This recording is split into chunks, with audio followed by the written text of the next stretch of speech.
然后当然还有就是推动母语的这些前辈们。当然今天我看到我们原住民语的长辈，喜木兰牧师，还有田长老，然后很谢谢你们走在我们的前面，所以我们的语言可以一直留下来。其实我今天看到很多长辈，我都很感动；看到年轻人也很感动，因为我觉得，就是因为有前面有后面，所以我们的语言才可以慢慢的接续。然后我是来自于花莲的阿美族，我叫阿洛卡利廷巴奇纳，是纯的阿美族。然后我从小就一直希望说，当我会讲英文，我会讲国语，但是一定有一个语言是我自己跟我自己的呼吸方式更贴近的一个道路，那就是我们的母语。所以我一直砥砺自己说，其实不管这个朝代怎么变，我一定要把自己的语言找回来。那很多人用很多种方法，有人用写的，有人用讲的，那我用唱的，所以我就做了很多的原住民的音乐，然后希望能够透过音乐，让我们的孩子们可以喜欢这样的音乐，然后朗朗上口，然后自己的文化这样。今天我看到李仁奎老师在现场，我想到以前我大学的时候，我有修过他的课。那因为那时候原住民的母语这个推动还没有那么的兴盛，然后我记得李仁奎老师曾经在课堂上讲说，他预计原住民的语言在50年之内应该就会慢慢的消失。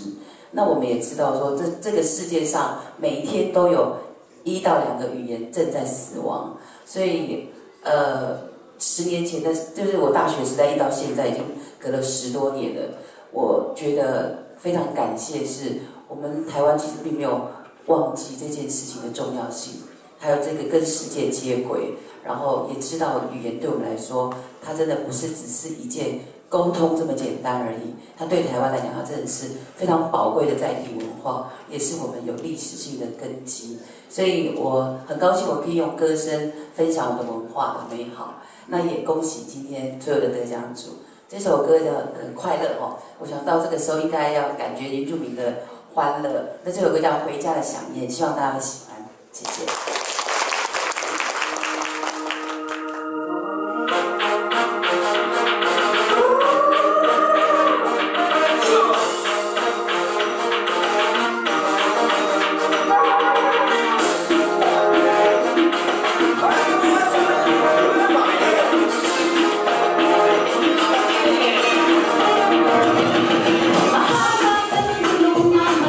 Mahal ang kagaanan,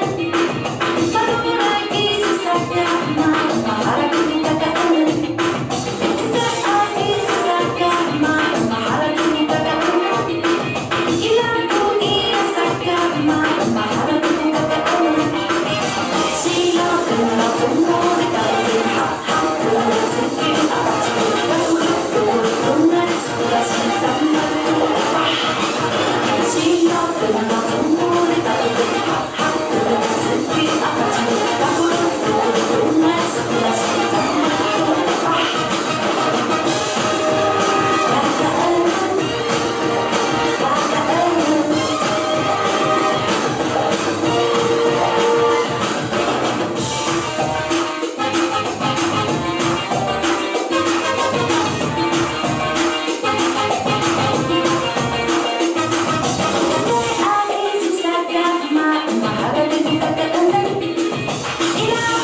疲惫的时候想